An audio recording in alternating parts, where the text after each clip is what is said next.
bạn có rụt nghiệp xuống bọn đó cái bạn chụp cái chia mày đồng tiền ở trong video này bạn hay khán phơi video dù đã ngày nick nhóm bạn mà đa lên đây bạn cứ nấu nông phun slide bạn cứ nông từ đây khai ba tờ bom mà nhóm chỉ mà tô cắt tam flow này có bạn khơi nhà rụt chuyện muối đại nhóm thọp cà bi nấu tối dây nhóm có thọp do tàu cài này thôi chỉ hà bàn cứ chỉ rụt chuyện đam sọ sẻ khơi đỏ nâu kiên flow năng đai bạn lâu đấy nhóm năng mò bằng ôn tàu mờ ở kia bạn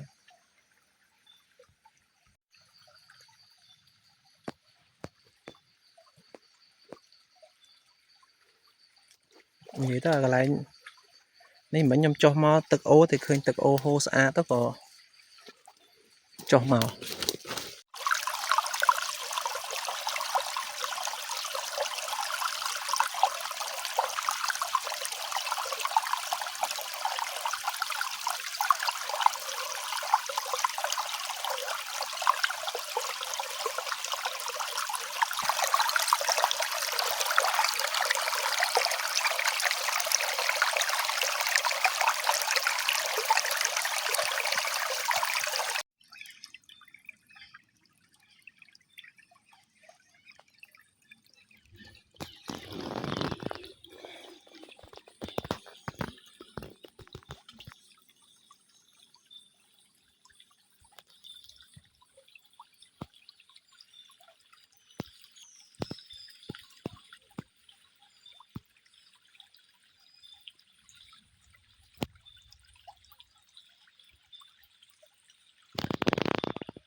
đám này bên nào kiên ô đang đài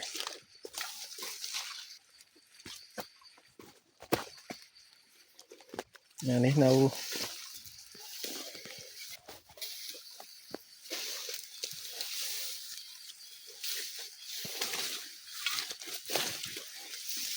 này bong bồn này rồi chiết mà đam này mà đá mà này mà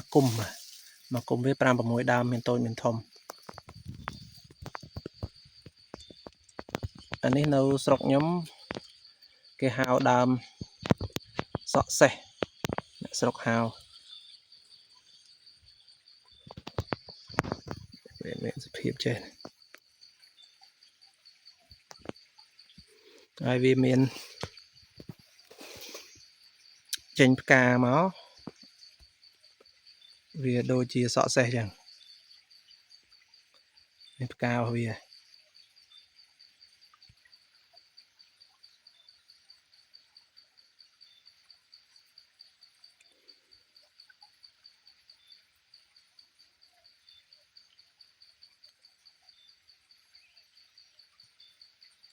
bà này rồi chiết sọ xe này bà nấu càng sọc bọc nhóm cứ bị đám chà quạt tre ở do mơ với nó do tàu chu do chỉ mà sao với nó dương ai vừa tàu chia nôm cô bàn rồi cóประเภทนมដែលមានសភាពដូចនំកូរដូចសារាយបាទដូចសារាយណា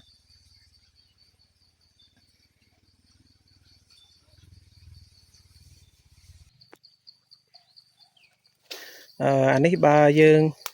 ពិនិត្យមើលទៅសភាពស្លឹករបស់វាគឺមើលទៅស្តៀងបាទទាំងស្លឹកទាំងដើមគឺជាប្រភេទស្តៀងគ្នាជាមួយនឹងដើមផ្ទាល់ដែរប៉ុន្តែវាខុសគ្នាត្រង់ផ្កាបាទផ្កានេះផ្កាកញ្ចុំតូចបងប្អូនផ្កាសក់សេះនេះស្អាតណាស់មើលដើមវាក៏ស្អាតដែរពណ៌បៃតងនិយាយទៅទឹកដីនេះវានៅក្នុងខេត្តប៉ៃលិនខ្ញុំមិនដែលឃើញដែរវាតំបន់ជាប់គ្នាមួយប៉ៃលិនហើយបាត់ដំបងពីមុនមកអត់ដែលជួបដើរព្រៃច្រើនដែរប៉ុន្តែឥឡូវទៅមិនបានជួបនៅខាងកពតខាងអីនោះគឺយើងព្រៃសភាពព្រៃស្តៀងគ្នាទៅនឹងព្រៃនៅនេះដែរមានព្រៃព្រិចផ្ចឹករាំងអីណាមានដុះហើយកាលខ្ញុំនៅតូចយាយគាត់ដើរជីកយកមើលវាមកឈូសដើម្បីធ្វើជានំកូរឬក៏សារាយបាទហ្នឹងហើយចាក់សារាយឆ្ងាញ់ណាប៉ុន្តែនេះចាំមើលយើងខ្ញុំមើលដើររមើលគៀននឹងទៀតមើលចាំមើលថាមានទៀតឬអត់ចឹងណាបងប្អូនណាស្គាល់ដើមសក់សេះនេះឬក៏នៅស្រុកបងប្អូនគេហៅថាដើមអីសូមបងប្អូនខមមិននៅក្រោមវីដេអូនេះម្នាក់មួយមកនេះខ្ញុំនិយាយថាឈ្មោះសក់សេះនេះគឺតាមតំបន់ខាងស្រុកខ្ញុំទេគេហៅអញ្ចឹងណា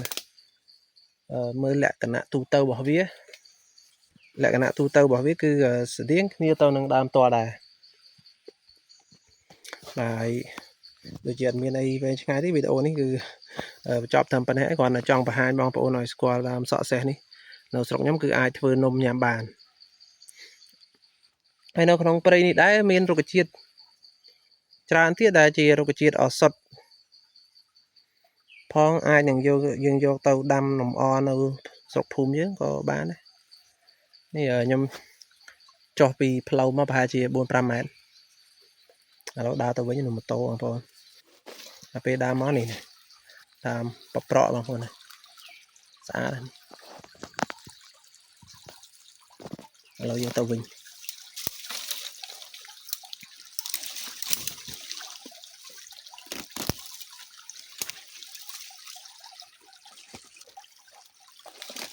ប្រប្រក់នេះស្អាតអានេះបើសិនជាយើងអាចយកទៅដាំបានយើងមើលវានៅធ្លាក់អីយើងអាចទៅបែកពូជយកដាំនៅផ្ទះយើងបាន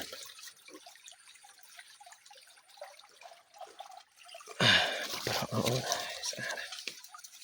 ស្លឹកវាស្អាតហើយ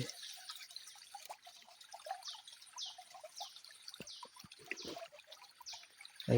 ឡូវយើងបញ្ចប់វីដេអូត្រឹមប៉ុណ្្នឹងចុះបាទបងប្អូនចូលចិត្តវីដេអូនេះសូមជួយចុច like និងជួយ subscribe channel YouTube ម្នាក់មួយផងហើយជួបគ្នានៅក្នុងវីដេអូក្រោយបាទ